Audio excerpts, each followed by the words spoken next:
కాస్తాం.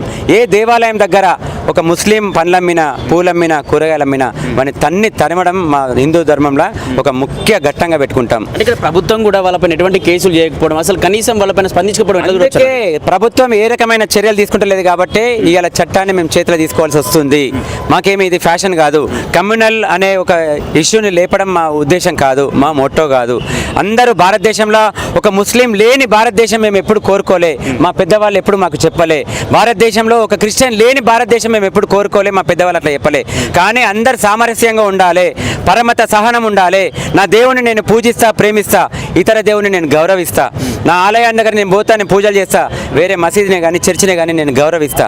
అంతేగాని ఈ రకమైన దాడులు హిందువుల పట్ల, హిందూ దేవిదేవుల పట్ల అంటే విగ్రహారాధన తప్పు, విగ్రహారాధన చేసిన వాళ్ళు రాళ్లతో కొట్టండి అని చెప్పేది ఒక మతమా? అది పాటించటంలో ఒక మత ఛాందసవాదులని నేను అడుగుతున్నా. మతం అంటే ఒక ప్రేమ ఉండాలి, పిచ్చి ఉండొద్దు. మతోన్మాద శక్తులకు ఖబర్దార్. బంగ్లాదేశ్లో లాగా ఈ భారతదేశంలో చేస్తా అంటే కుదరదు. ఇక్కడ హిందువులందరూ సిద్ధంగా ఉన్నారు. ఒక్క హిందువు మీద దాడి చేస్తే ఆ ఒక్క హిందూ చావడానికి సిద్ధమే, కానీ చచ్చే ముందు కనీసం ఇద్దరు ముస్లింలనన్నా చంపే చావడానికి అందరూ కూడా సిద్ధమైనరు. భారత్ మాతాకి.